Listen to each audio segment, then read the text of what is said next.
Olá! Que bom ter vocês conosco. Nós somos uma IA desenvolvida pelo site .geek. Curadoria de conteúdo humana por Gordo Geek. Eu sou o Eduardo. E eu sou a Jéssica. Bem-vindos à nossa análise de hoje.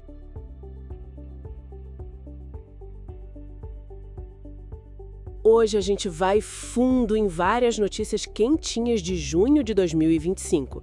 Vamos passar por games, segurança digital aqui no Brasil e lá fora, e umas decisões legais bem importantes que estão rolando. A ideia é, conectar os pontos e entender o que está pegando. Exato. É um cardápio variado mesmo. Tem desde o burburinho sobre o novo console da Nintendo, que tá todo mundo esperando, até umas coisas bem sérias, tipo fraude bancária, operação contra hackers e o futuro da internet do Brasil sendo debatido no STF. Muita coisa com impacto direto no nosso dia a dia. Legal. Bora começar então pelo mundo dos games, que sempre anima. A Nintendo, ela não só confirmou que está trabalhando no Switch 2, como, olha só, trouxe o chefão da NVIDIA, o Jensen Huang, para falar das especificações. Que moral, hein? Pois é, e ele chegando, né? O Huang basicamente disse que o chip Tu-339 que vai equipar o Switch 2 é, nas palavras dele, o mais avançado para consoles portáteis. Ele destacou, três coisas principais. E quais foram esses pontos? Primeira parte gráfica, claro. Gráficos móveis de última geração, com Ray Tracing completo via hardware, sabe aquela tecnologia que deixou a luz e sombra super realista nos jogos? E HDR também. Ah, sim. Ray Tracing em portátil é um salto e tanto.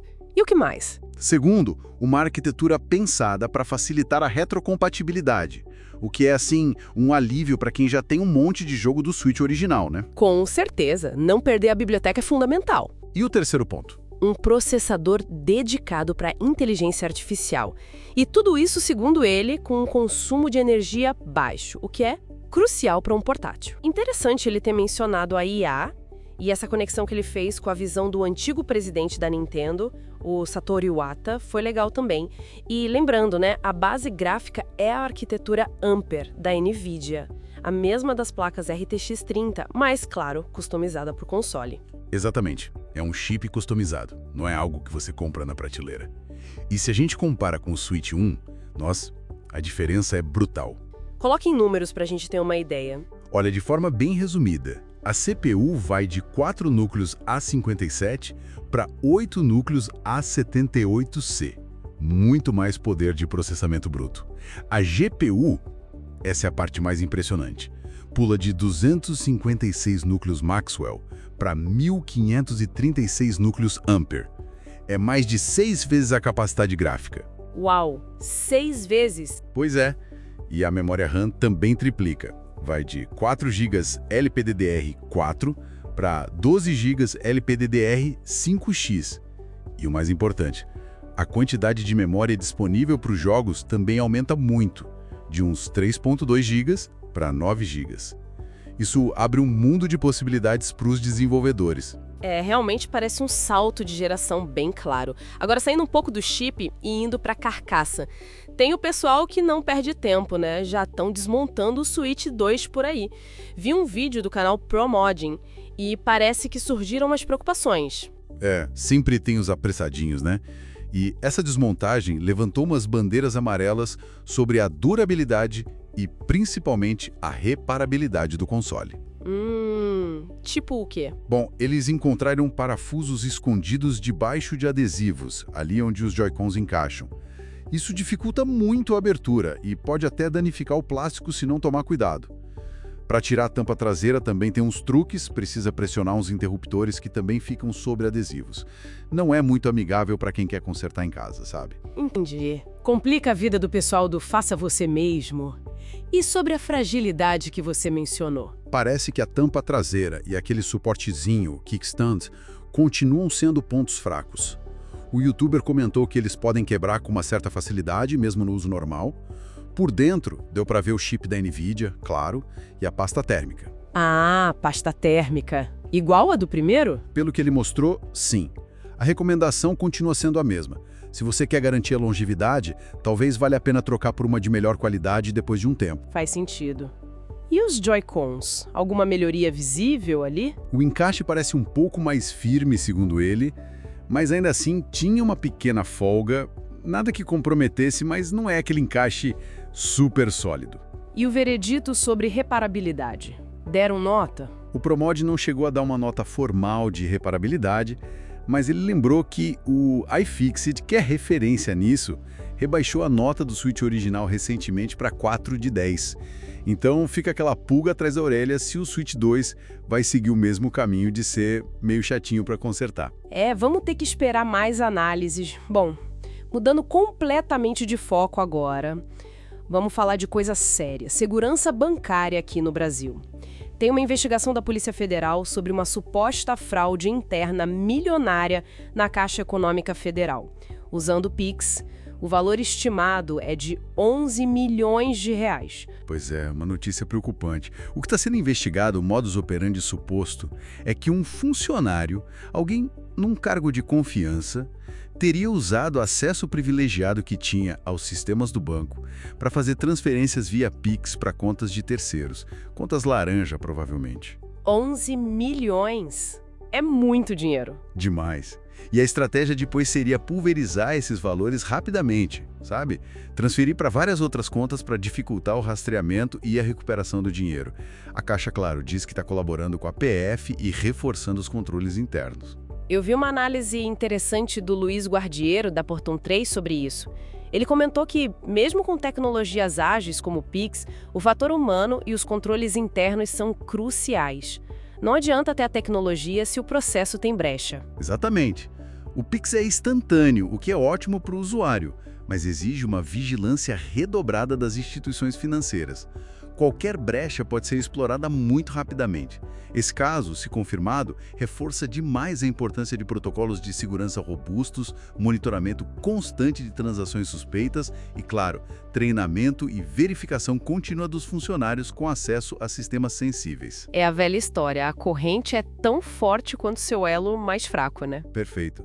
E também mostra a importância da governança corporativa de ter auditorias internas e externas eficazes. Tudo isso é fundamental para a segurança e, no fim das contas, para a confiança de todo mundo no sistema financeiro.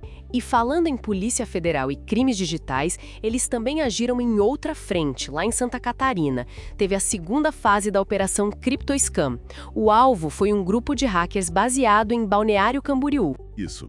Essa operação mira um grupo suspeito de crimes bem graves, furto de criptomoedas e fraudes contra bancos, tanto aqui no Brasil quanto no exterior.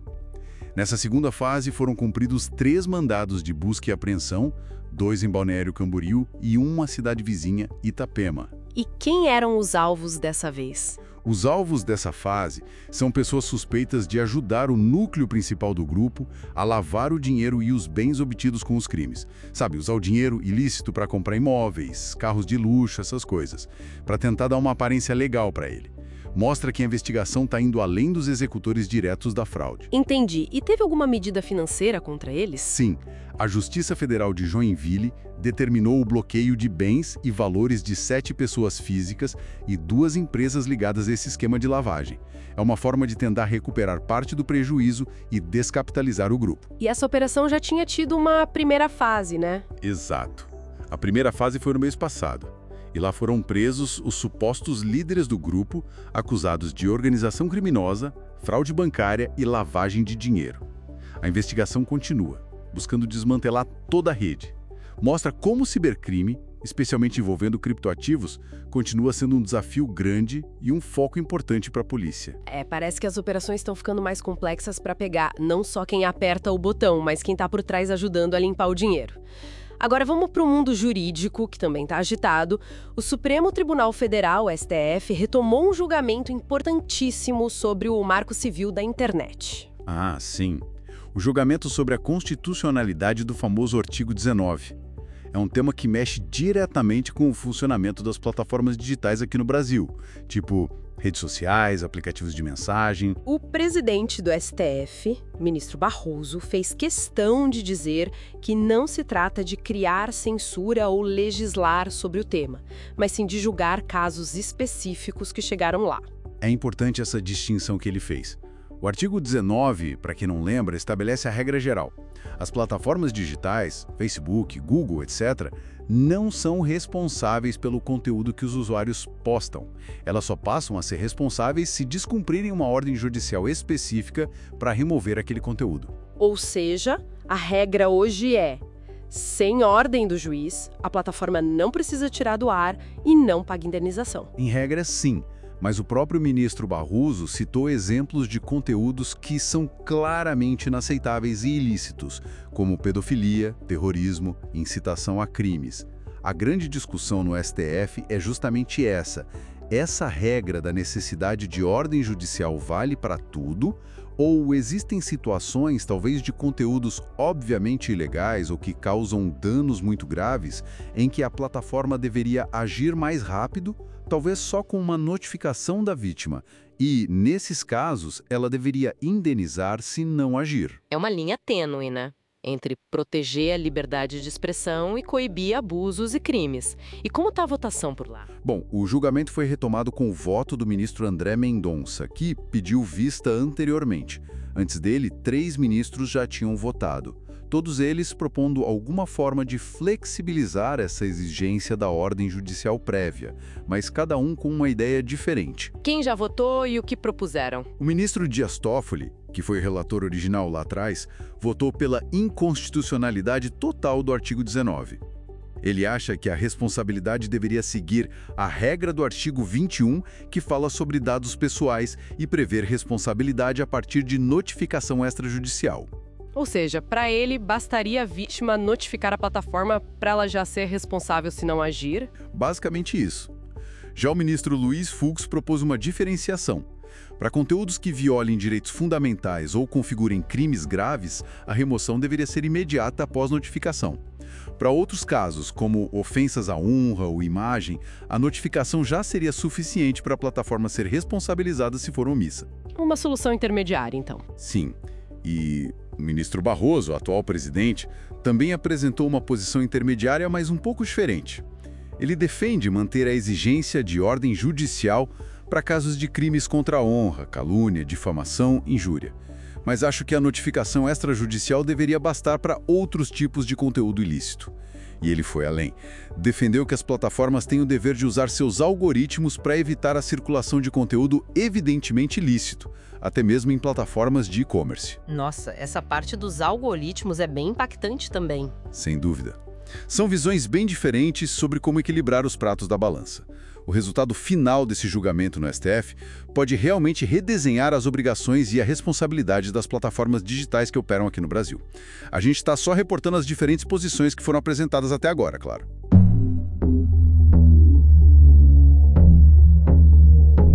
É um julgamento para ficar de olho, com certeza. Agora, vamos atravessar o oceano e falar de ameaças cibernéticas internacionais. Uma reportagem do The Register falou sobre um grupo chamado UNC 640, que aplicou golpes bem engenhosos em umas 20 organizações para roubar dados do Salesforce. Esse caso é um exemplo clássico e preocupante de engenharia social sofisticada. Eles usaram uma tática conhecida como phishing, que é basicamente phishing por voz. Phishing, tipo ligando para as pessoas? Exatamente. Os golpistas ligavam para funcionários das empresas-alvo, se passando pelo suporte técnico de TI. Com aquela conversa mansa, sabe? Convenciam o funcionário a instalar uma versão modificada de uma ferramenta legítima do Salesforce, o Data Loader. E como eles conseguiam acesso com isso? Aí que tá a malandragem. Eles guiavam a vítima pela página de configuração de conexão do Salesforce e forneciam um código de 8 dígitos. A vítima achava que estava configurando o acesso legítimo, mas na verdade esse código vinculava o aplicativo malicioso que ela instalou ao ambiente Salesforce da empresa. Dava acesso aos criminosos. Caramba, que perigo! E eles paravam por aí? Não, o grupo também usava painéis de phishing mais tradicionais, páginas falsas para roubar credenciais do Okta, que é um sistema de gerenciamento de identidade muito usado por empresas. E às vezes, durante a própria ligação do phishing, eles pediam diretamente os códigos de autenticação de múltiplos fatores, MFA. Eles eram bons nisso, pelo jeito. O artigo menciona que são habilidosos. Que inclui o famoso grupo Scarlet Spider. Mas o NC 6040 é considerado um grupo distinto, com suas próprias táticas. E as consequências para essas empresas que foram vítimas? O roubo de dados em larga escala, direto do Salesforce, que geralmente contém informações valiosas sobre clientes, vendas, etc. E aí vem a extorsão. Às vezes, eles esperavam meses depois do roubo para entrar em contato e exigir pagamento, o que até sugere que eles podem vender esses acessos para outros grupos ou ter parcerias. E o acesso ao Salesforce abria outras portas. Sim, eles usavam esse acesso inicial para fazer o chamado movimento lateral. Tentavam roubar credenciais de outras plataformas importantes que a empresa usava, como o próprio Okta, o Workplace do Facebook Meta e o Microsoft 365. O estrago podia ser bem grande. E o que o Salesforce diz sobre isso? O Salesforce recomendou, claro, que as empresas reforcem a proteção contra a engenharia social, treinem os funcionários para desconfiar desse tipo de abordagem. A empresa enfatizou que isso é uma exploração da confiança do usuário, uma falha humana e não uma vulnerabilidade técnica na plataforma deles em si. Faz sentido. Mais uma vez, o fator humano como porta de entrada. É preciso treinamento constante mesmo. Com certeza. Desconfiar sempre. Verificar por outros canais antes de instalar qualquer coisa ou fornecer códigos. É a principal defesa. Bom, para fechar nossa conversa de hoje, vamos voltar para os Estados Unidos, mas falando de segurança governamental.